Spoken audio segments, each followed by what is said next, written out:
नमस्कार प्यारे साथियों, आप सभी का बहुत बहुत स्वागत और अभिनंदन है। मोटिवेशनल शायरी के साथ में प्रारंभ करते हैं आज के इस त्योहार के टॉपिक्स के महत्वपूर्ण प्रश्न उत्तरी को। उससे पहले मैं सभी विद्यार्थियों को कहना चाहता हूं, चैनल को सब्सक्राइब करें, बेल आइकन को जरूर प्रेस करें ताकि आने वाली जो क्लास है उसका नोटिफिकेशन आपको अत्यंत प्रभाव से प्राप्त हो सके। 17 साल के अनुभव के दौरान साथियों, राजकीय सेवा में मेरा एक बहुत बड़ा वर्चस्व रहा है। हमारे साथियों के साथ में भी बात करने वाला हूं और हमारे परिवार से भी बात करने वाला हूं। साथियों, राजस्थान सरकार के अंदर आप बिल्कुल बहुत अच्छी तरीके से एक कम तैयारी के अंदर आप बिल्कुल चयन हो सकते हो साथियों, लेकिन आपको अभी पता नहीं है कि हम किसका अध्ययन करें। लेकिन लोगों के बातों में आकर आप लोग गुमराह हो रहे हो साथियों। लोग आपको डिमोलाइज कर देते हैं। लोगों की जो सोसाइटी होती है उसका बहिष्कार कर कर एक अच्छे मार्ग की ओर आप लोग आइए और कम समय के अंदर आप अच्छी सेवा के अंदर जा सकते हो साथियों। चलो शुरुआत करते हैं। क्लास से पहले एक मोटिवेशन शायरी। ना थके अभी पैर, अरे ना थके अभी पैर, ना अभी हिम्मत हारी है। ना थके अभी पैर, ना अभी हिम्मत हारी है। हौसला है जिंदगी में कुछ कर दिखाने का, हौसला है जिंदगी में कुछ कर दिखाने का। इसलिए अभी भी सफर जारी है, इसलिए अभी भी सफर जारी है मेरे दोस्तों। अभी भी हमारे पास में कुछ नहीं बिगड़ा है, अभी भी हमारे पास में बहुत कुछ है, बहुत समय है। समय को व्यतीत न करते हुए अपन भी यहां पर क्लास को प्रारंभ करते हैं साथियों। तो जरूर बेल आइकन को प्रेस करें, चैनल को सब्सक्राइब करें। ऐसे ही वीडियो आपको प्रतिदिन मिलते रहेंगे मेरे प्यारे साथियों। आज की क्लास के अंदर बेहतरीन प्रश्न मैं आपके लिए लेकर आया हूं। आपका सहयोग मिला, प्यार मिला तो आगे नेक्स्ट इसी प्रकार की क्लासेस समय रहा तो आपके लिए लेता रहूंगा साथियों, और आपको यहां पर पूर्ण रूप से मोटिवेट करता रहूंगा। तो आज का पहला प्रश्न आपकी स्क्रीन के ऊपर आ चुका है। निम्नलिखित त्योहार व तिथि को सम्मिलित कीजिए।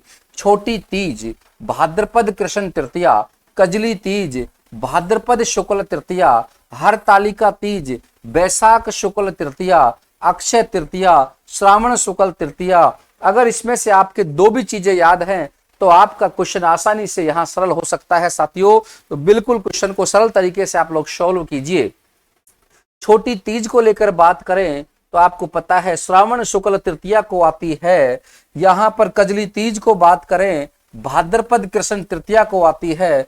हरतालिका तीज को लेकर बात करते हैं, याद रखना है हरतालिका तीज को लेकर बात करते हैं तो यहां पर भाद्रपद शुक्ल तृतीया को आती है। और लास्ट में बचा है अक्षय तृतीया, बैसाख शुक्ल तृतीया को आती है। एक अच्छा प्रश्न आपके लिए है। एक ही प्रश्न में मैं आपके लिए 4 ऑप्शन इसलिए लेकर आया हूं ताकि आपको चारों विकल्प पूर्ण रूप से याद हो जाए। तो ऑप्शन नंबर जो 3 है वो बिल्कुल सही है। पहले का 4 है, दूसरे का पहला है, तीसरे का दूसरा है और चौथे का तीसरा आपके सामने दिखाई दे रहा है अक्षय तृतीया। अक्षय तृतीया के दिन क्या होता है आप जानते हो कि सबसे ज्यादा बाल विवाह अपने को देखने को मिलते हैं प्यारे साथियों। तो बिल्कुल आपको समझ में आ गया होगा। छोटी तीज, श्रावण शुक्ल तृतीया याद रखना है।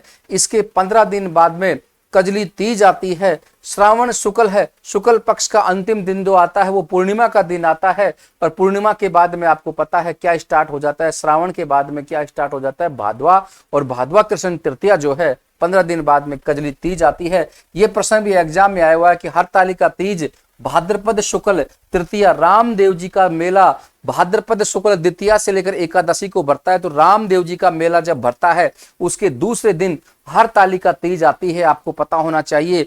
एक प्रश्न मैं आपको और भी बताऊंगा साथियों आगे चलकर। तो बिल्कुल ऑप्शन नंबर जो 3 है वो यहाँ करेक्ट आपका आंसर हो रहा है।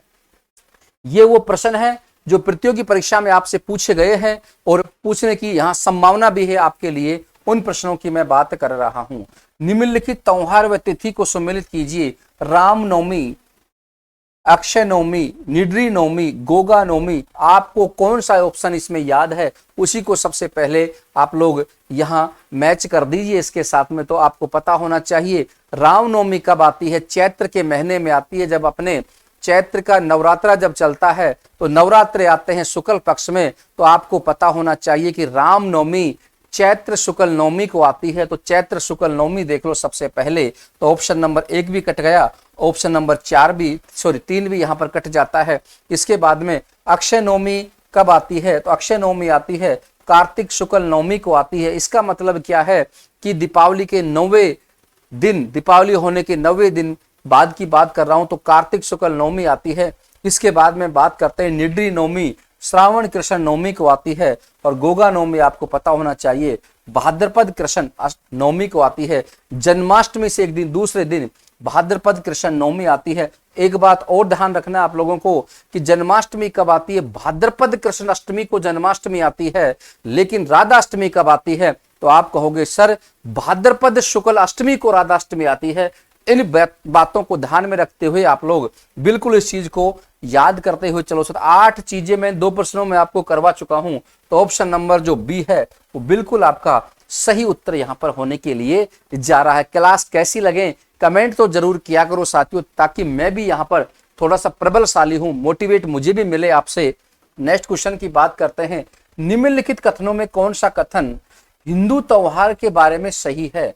हिंदू त्योहार के बारे में सही है। अक्षय तृतीया की बात करते हैं, निर्जला एकादशी की बात करते हैं, अक्षय तृतीया की बात करते हैं, निर्जला एकादशी की बात करते हैं, तो यहां देखिए विकल्प 2, 3 और 4 रिपीट हो चुका है, वैसे कोई बात नहीं है, लेकिन अक्षय तृतीया बैसाख शुक्ल तृतीया को आती है, निर्जला एकादशी ज्येष्ठ शुक्ल एकादशी को आती है। तो ऑप्शन नंबर 1 और 2 बिल्कुल क्लियर आंसर आपको दिखाई दे रहा है। ए और बी, ऑप्शन नंबर बी है क्लियर आंसर आपका यहां पर आ रहा है।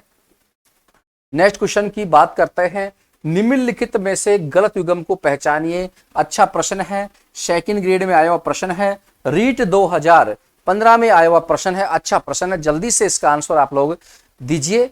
तो छोटी तीज कब आती है आप जानते हो, श्रावण शुक्ल तृतीया को आती है। फुलेरा दूज कब आती है, फाल्गुन शुक्ल द्वितीया आती है। इसका मतलब होली से यहां लगभग 13 दिन पहले फाल्गुन शुक्ल द्वितीया को आती है फुलेरा दूज। गौरी पूजा भाद्रपद कृष्ण दशमी को आती है। गोगा नवमी चैत्र शुक्ल नवमी, ऑप्शन नंबर जो डी है वो बिल्कुल आपका सही आंसर है। गोगा नवमी कब आती है, अभी आपको मैंने थोड़ी देर पहले बताया था कि भाद्रपद कृष्ण नवमी को गोगा नवमी आती है। गोगा राखड़ी जो होती है, हल चलाते हुए हाली जो होता है वह इसका प्रयोग करता है इसी दिन मुख्यतः एक अच्छी फसल के लिए, जो खरीफ की फसल होती है उसको उन्नत करने के लिए यहाँ हमारे भगवान से प्रेरित होते हैं। नेक्स्ट क्वेश्चन को लेकर बात करते हैं, भगवान व उनका जन्मदिन सम्मिलित कीजिए। कृष्ण भाद्रपद कृष्ण अष्टमी सही बात है, चैत्र शुक्ल नवमी रामनवमी बिल्कुल सही बात है, फाल्गुन कृष्ण त्रयोदशी महाशिवरात्रि, गणेश भाद्रपद कृष्ण चतुर्थी, गणेश जी बिल्कुल गलत है, भाद्रपद कृष्ण चतुर्थी नहीं, भाद्रपद शुक्ल चतुर्थी को गणेश जी का जन्म हुआ था। ये बात आपको याद रखना है, और जिसे कहा जाता है गणेश चतुर्थी, क्या कहा जाता है मेरे भाइयों, जिसे कहा जाता है गणेश चतुर्थी के नाम से जाना जाता है। तो यहां तक किसी प्रकार से कोई डाउट आपको नहीं होना चाहिए। नेक्स्ट क्वेश्चन की बात करते हैं, निम्नलिखित में से कौन सा युग्म असंगत है? पूछा क्या है, जो पूछा जाए उसको सबसे पहले आप अंडरलाइन कीजिए, उसके बाद में उसका आंसर आप लोग तत्पश्चात दीजिए। रूप चतुर्दशी कार्तिक कृष्ण चतुर्दशी, करवा चौथ कार्तिक कृष्ण चतुर्थी, गोपाष्टमी कार्तिक शुक्ल अष्टमी, दुर्गा अष्टमी कार्तिक कृष्ण अष्टमी। तो जल्दी से बता दीजिए। रूप चतुर्दशी बिल्कुल सही बात है, कार्तिक कृष्ण चतुर्दशी को आती है। इसका मतलब क्या है कि दीपावली से एक दिन पहले रूप चतुर्दशी आती है, याद रखना है दीपावली से एक दिन पहले रूप चतुर्दशी आती है। और कार्तिक कृष्ण चतुर्दशी क्यों, चतुर्दशी की मैं बात करने वाला हूं, उसके बाद में अमावस्या होती है, कार्तिक अमावस्या के दिन दीपावली मनाई जाती है। करवा चौथ की बात करते हैं, कार्तिक महीने के कृष्ण पक्ष की चतुर्थी को आती है करवा चौथ। गोपाष्टमी की बात करते हैं, कार्तिक शुक्ल अष्टमी को आती है। गोपाष्टमी कब आती है, कार्तिक शुक्ल अष्टमी को आती है। तो लगभग मैंने 20-22 तक अब तक आपको करवा चुका हूं, इनको ध्यान से पढ़ लिया तो ही 10 प्रश्न शुरू के जो हैं उनको ये ढंग से पढ़ लिया तो भी आपको कोई दिक्कत यहाँ पर नहीं आएगी। दुर्गाष्टमी की बात करते हैं तो ये ऑप्शन नंबर जो डी है वो बिल्कुल आपका सही उत्तर है। बताओगे इसका आंसर आपको कमेंट बॉक्स में लिखना है कि दुर्गाष्टमी कब मनाई जाती है। नेक्स्ट क्वेश्चन को लेकर बात करें, श्राद्ध पक्ष पितृपक्ष त्योहार कब मनाया जाता है? श्रावण पूर्णिमा से भाद्रपद अमावस्या तक, भाद्रपद पूर्णिमा से आश्विन अमावस्या तक, आश्विन पूर्णिमा से कार्तिक अमावस्या तक, कार्तिक अमावस्या से मार्गशीर्ष अमावस्या तक। 4 विकल्प आपको पता होना चाहिए कि कार्तिक पूर्णिमा से, कार्तिक जो पूर्णिमा है उसके बाद की बात करते हैं तो यहाँ हमारा कपिल मुनि का मेला भरता है और पुष्कर के अंदर भी मेला भरता है कार्तिक पूर्णिमा के दिन। लेकिन भादवे का जब महीना आता है उसकी पूर्णिमा आती है अंतिम दिन, और आश्विन महीना जब आता है अमावस्या तक क्या मनाया जाता है, श्राद्ध पक्ष मनाया जाता है। ऑप्शन नंबर जो 2 है बिल्कुल आपका सही होगा। याद रखना एग्जाम में मेरे प्यारे भाइयों ये प्रश्न आया हुआ है, वेरी वेरी इंपॉर्टेंट प्रश्न आपके लिए बनता है। भाद्रपद पूर्णिमा से आश्विन पूर्णिमा तक मनाया जाता है। भारत का राष्ट्रीय पंचांग किस पर आधारित है? तो भारत का राष्ट्रीय पंचांग की बात करते हैं शक संवत पर आधारित है। किस पर आधारित है? शक संवत पर। शक संवत याद रखना है, शक संवत वेरी वेरी इंपॉर्टेंट है, शक संवत पर आधारित है। कौन सा युगम असंगत ढूंढ फाल्गुन शुक्ल एकादशी, होली, फाल्गुन पूर्णिमा, धुलंडी, चैत्र कृष्ण एकम, गुड़ला का त्योहार, चैत्र शुक्ल अष्टमी? जल्दी बताओ। सारे सही हैं लेकिन डी गलत है, चैत्र कृष्ण अष्टमी आ जाएगा। साथियों याद रखना चैत्र कृष्ण अष्टमी। बहुत बार हम कंफ्यूज होते हैं कि हमारे लिए कौन सा प्रश्न यहाँ इंपोर्टेंसी दर्शाता है, उसके आधार पर हमारा जो प्रश्न होता है वह गलत हो जाता है। तो गलत नहीं करना है आपको। चक्कर हमारे को आते हैं कृष्ण पक्ष और शुक्ल पक्ष में। साथियों एक बात याद रखना है कि कृष्ण पक्ष को लेकर बात करते हैं सबसे पहले, और उसके बाद में आता है शुक्ल पक्ष। सबसे पहले हिंदी वर्णमाला में कै आता है, उसके बाद में स आता है। कृष्ण का अर्थ होता है काला या केश होता है। भगवान श्री कृष्ण काला जब होता है तो इसके समय काली रात होती है। काली रात में अमावस्या, काली रात में अमावस्या आती है। शुक्ल पक्ष की बात करते हैं तो उजाला होता है। उजाला का मतलब होगा चांदनी रात हो गई तो इसमें पूर्णिमा आती है। बस यही बात आपको याद रहने की, तो आपका प्रश्न कभी भी जीवन के अंदर गलत नहीं हो सकता है। निम्नलिखित त्योहार व तिथि को सम्मिलित कीजिए। अच्छा प्रश्न है, फर्स्ट ग्रेड में यह प्रश्न आया हुआ है। जल्दी से बता दीजिए क्या उत्तर होगा। व्यास पूर्णिमा, आश्विन पूर्णिमा, बुद्ध पूर्णिमा, आषाढ़ पूर्णिमा, शरद पूर्णिमा, कार्तिक पूर्णिमा, गुरु नानक पूर्णिमा, बैसाख पूर्णिमा। 4 विकल्प आपके सामने दिए हुए हैं। कौन सा विकल्प आपके है? व्यास पूर्णिमा कहा जाता है आषाढ़ पूर्णिमा। क्या कहा जाता है प्यारे साथियों? आषाढ़ पूर्णिमा कहा जाता है। पहले में दूसरा तो सभी में आ रहा है। बुद्ध पूर्णिमा की बात करते हैं, बुद्ध पूर्णिमा की बात करते हैं तो बुद्ध पूर्णिमा कब आती है? बैसाख पूर्णिमा। तो इसका मतलब ऑप्शन नंबर 1 और ऑप्शन नंबर डी हमारा यहाँ पर कट चुका है। इसके बाद में जो बात करते हैं शरद पूर्णिमा, आश्विन पूर्णिमा, इसका मतलब ऑप्शन नंबर 2 भी कट चुका है। ऑप्शन नंबर जो 3 है वो बिल्कुल आपका सही उत्तर यहाँ आ रहा है। याद कर लो जल्दी से। व्यास पूर्णिमा आषाढ़ पूर्णिमा को कहा जाता है, बुद्ध पूर्णिमा बैसाख पूर्णिमा कहा जाता है, शरद पूर्णिमा आश्विन पूर्णिमा कहा जाता है। गुरु नानक जयंती की बात करते हैं तो यहाँ पर आता है कार्तिक पूर्णिमा। याद रखना है गुरु नानक जयंती, कार्तिक पूर्णिमा। ये 4 विकल्प बिल्कुल आपके एग्जाम में दिखाई दे सकते हैं। कौन सा कूट सुमेलित नहीं है? कौन सा कूट सुमेलित नहीं है? अनंत चतुर्दशी, भाद्रपद शुक्ल चतुर्दशी, सुगंध दशमी, भाद्रपद शुक्ल दशमी, ऋषि पंचमी, भाद्रपद कृष्ण पंचमी, अहोई अष्टमी, कार्तिक कृष्ण अष्टमी। अब कहोगे सर हमारे लिए तो बहुत कठिन टॉपिक है, हमारे तो समझ में बात नहीं आती है। लेकिन साथियों इनको समझने की आपको आवश्यकता है, क्योंकि एग्जाम के अंदर यहाँ से आपके लिए 1 या 2 प्रश्न अवश्य रूप से पूछे गए हैं। तो देखो यहाँ पर कौन सा आएगा, तो आपको पता होना चाहिए। सुमिलित नहीं है, अनंत चतुर्दशी बिल्कुल सही बात है। भाद्रपद शुक्ल चतुर्दशी को आती है। रामदेव जी का जब मेला समाप्त होता है ना, एकादशी के दिन, उसके 3 दिन बाद में अनंत चतुर्दशी आने वाली है। सुगंध दशमी की बात करते हैं तो भाद्रपद शुक्ल दशमी, भाद्रपद शुक्ल दशमी, सुगंध दशमी तेजा दशमी के दिन आती है। ये बात भी आपको याद रखना है। तेजा दशमी के दिन क्या आती है? सुगंध दशमी आती है। तेजाजी महाराज के अंदर सुगंध आती है, देखो फूलों की खुशबू आती है, तो तेजाजी महाराज के दिन सुगंध दशमी भी मनाई जाती है। सुगंध दशमी याद रखना है, भाद्रपद शुक्ल दशमी। क्लियर है? कोई दिक्कत यहाँ पर आपको नहीं होनी चाहिए।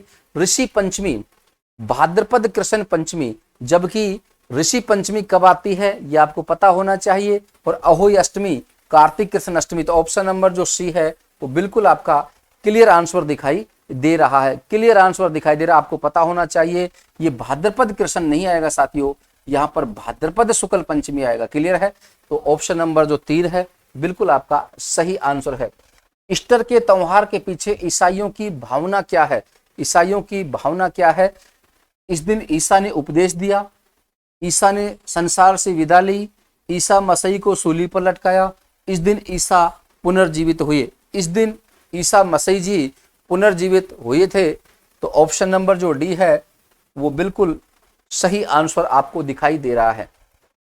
श्राद्ध पक्ष जिसके दौरान पूर्वजों की पूजा की जाती है, यह कब आता है? तो आपको भी बताया था भाद्रपद शुक्ल पूर्णिमा से आश्विन कृष्ण अमावस्या तक आता है। तो ऑप्शन नंबर जो बी है वो बिल्कुल आपका सही उत्तर यहाँ पर क्लियर होने के लिए जा रहा है। नेक्स्ट क्वेश्चन, मुस्लिम समाज का कौन सा पर्व कुरान उतारे जाने के उपलक्ष्य में मनाया जाता है? अच्छा प्रश्न है। कुरान जब उतारी जाती है तो आपको कौन सा पर्व त्योहार यहाँ पर दिखाई दे रहा है? तो आप कहोगे मुस्लिम भाइयों का सबे कद्र। याद रखना है साथियों, जब कुरान उतारने के उपलक्ष्य में सबे कद्र, कौन सा सबे कद्र, कौन सा है? सबे कद्र। क्लियर है? और आज का अंतिम सवाल आपकी स्क्रीन के ऊपर आ चुका है। अगर आपका सपोर्ट इसी प्रकार से बना रहा तो मैं क्लास से आपके लिए प्रत्येक टॉपिक की विधिवत रूप से लेकर आता रहूंगा साथियों। निम्नलिखित में से ऐशोमेलित है नाहन महोत्सव कोटा, हाथी महोत्सव जयपुर, बैलून महोत्सव बाड़मेर, तीज महोत्सव जोधपुर। ऑप्शन नंबर जो 4 है वो बिल्कुल आपका सही उत्तर हो जाएगा। तीज महोत्सव राजस्थान की राजधानी जयपुर के अंदर मनाया जाता है। इस दिन पतंगबाजी बहुत बेहतरीन तरीके से की जाती है, पतंगबाजी की जाती है और अलवर जिले के अंदर ऊंटों की दौड़ की जाती है। याद रखना है, ऊंटों की दौड़ की जाती है। तो ये जो आपके 15 क्वेश्चन है साथियों, ये मैं आपको पूर्ण रूप से करवा चुका हूं। अगर वीडियो आपको अच्छा लगे तो अपने साथियों तक शेयर करें। अगर आपका बहुत अच्छा रिजल्ट आता है तो मैं आपके लिए नेक्स्ट वीडियो जरूर लेकर आऊंगा साथियों। और भी मैं आपके लिए बहुत विषय के ऑब्जेक्टिव प्रश्न जो होते हैं उनको जरूर लेकर आऊंगा साथियों। आप सभी का तहे दिल से हार्दिक धन्यवाद, बहुत बहुत आपका आभार, बहुत बहुत आपका शुक्रिया।